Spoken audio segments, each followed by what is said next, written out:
নমস্কার, vision plus নিউজে আপনাদের সকলকে স্বাগত। সঙ্গে রয়েছে আমি দিশা। এই মুহূর্তে যে খবরের দিকে আমরা নজর রাখবো তা হচ্ছে কার্তিক মহারাজ অর্থাৎ প্রদীপ্তানন্দ মহারাজকে আজকে কিন্তু নবগ্রাম থানায় হাজিরা দেওয়ার কথা বলা হয়েছে।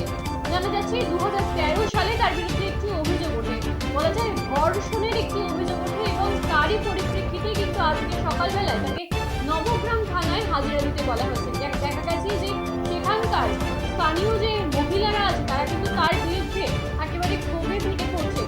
এছাড়াও পাশাপাশি ঘটনাস্থলে যে পরিস্থিতির সৃষ্টি হয়েছে, একটি গন্ডগোলের পরিস্থিতির সৃষ্টি হয়েছে তার বিস্তারিত জানাবো এবং পাশাপাশি এর পাল্টা আইনজীবী কৌস্তব বাগচি কি বলছেন তাও শোনানোর চেষ্টা করবো আমি।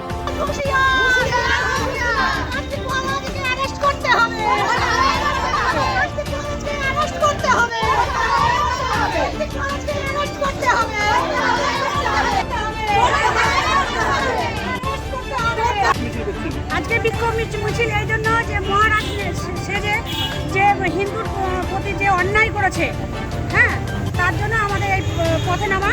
এবং কার্তিক মহারাজ যে বিয়ে করবো বলে চাকরির প্রলোভন দেখিয়ে মেয়ে ছেলেকে যে প্রলোভন দেখিয়ে তার গর্ভধারণ করার পরে গর্ভপাত করা হয়েছে, তার আমরা একটা শাস্তি চাই।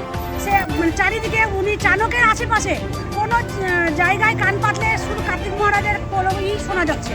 হ্যাঁ, আর এই যে আমাদের সিঁদুরের অপমান করেছে, তিনি পদ্মশ্রী প্রাপক হয়েছে, সেই সব আমরা তার প্রতিকার চাই। কাদের পক্ষ থেকে আজকের এই প্রতিবাদ সভা? আমরা মহিলা, আমরা সাধারণ মানুষ। হ্যাঁ, কীভাবে তৃণমূল দল একজন এতদিন রাজনৈতিক কর্মী বলো, বিচারপতিদের বলো, এইসবগুলো করেছে, এখন সাধু সন্ন্যাসীদের পর্যন্ত এরা ছাড়ছে না। একজন সন্ন্যাসী মানুষ যে কিনা একটা কাজই করছে, হিন্দুদের জাগরণের কাজ করাচ্ছে। জায়গায় জায়গায় গিয়ে হিন্দুদের বলছে যে তোমরা সবাই ঐক্যবদ্ধ হও, তোমরা চোখ খুলে দেখো বাংলায় কি ঘটছে। এই হিন্দু জাগরণের ফলে তো সরকার অস্বস্তিতে পড়ছেই অবশ্যই। তাই জন্য কার্তিক মহারাজের বিরুদ্ধে এই ধরনের কার্যকলাপ, ওটা একটা অভিযোগ। 12-13 বছর আগে এ হয়েছে সে হয়েছে, তুমি এতদিন কি করছিলে? ঘুমাচ্ছিলে?